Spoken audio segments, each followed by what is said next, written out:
Shalom, salam sejahtera. Renungan malam seiman yang ditulis oleh Dr. Kathleen Lewijaya Kuntaraf dan Pendeta Dr. Jonathan Kuntaraf. Renungan pada malam hari ini berjudul Hidup dalam Persekutuan. Namun aku hidup, tetapi bukan lagi aku sendiri yang hidup, melainkan Kristus yang hidup di dalam aku. Dan hidupku yang kuhidupi sekarang di dalam daging adalah hidup oleh iman dalam Anak Allah yang telah mengasihi aku dan menyerahkan dirinya untuk aku. Galatia 2 ayat 20. Salah satu keajaiban terbesar dari iman Kristen ialah Allah sendiri. Dalam segala kekudusan dan kasih-Nya akan berdiam di dalam hati manusia. Anda dan saya telah dipersatukan dengan Allah oleh darah Yesus. Tidak ada yang dapat memisahkan kita dari Allah lagi. Ia lebih dekat dari nafas kita. Ia lebih nyata daripada tanah di bawah kaki kita. Perjanjian baru dipenuhi dengan kebenaran tentang persatuan kita dengan Allah. Ayat inti di atas menunjukkan bahwa Yesus yang hidup di dalam diri kita Kristen. 1 Korintus 6 ayat 19 dan 20 mengatakan, atau tidak tahukah kamu bahwa tubuhmu adalah bait Roh Kudus yang diam di dalam kamu, Roh Kudus yang kamu peroleh dari Allah, dan bahwa kamu bukan milik kamu sendiri, sebab kamu telah dibeli dan harganya telah lunas dibayar. Karena itu muliakanlah Allah dengan tubuhmu.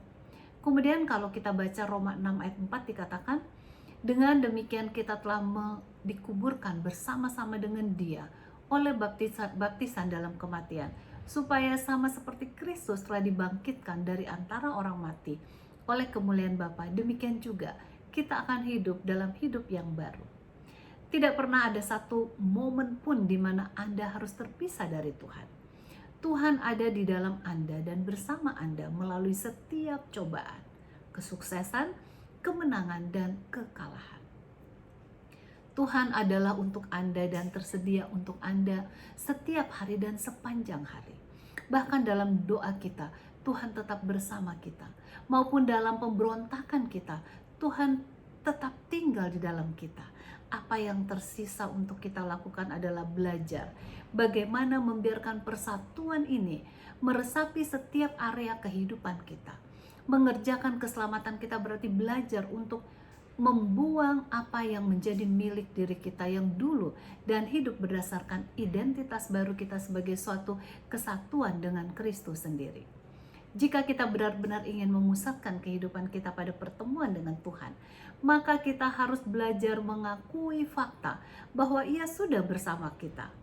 Ia bukanlah Tuhan yang jauh yang harus melakukan perjalanan dari singgasananya di surga turun kepada kita setiap kali kita menyediakan waktu untuknya. Ia bukanlah Tuhan yang hanya berdiam di gereja, persekutuan, pelayanan, atau pendeta. Ia adalah Tuhan yang bersemayam di dalam dirimu, mencintaimu, menyukaimu, dan rindu untuk bersamamu dalam persekutuan yang konstan. Sebab itu luangkanlah waktu, mulai malam ini, untuk memperbarui pikiran Anda terhadap kebenaran persatuan Anda dengan Tuhan.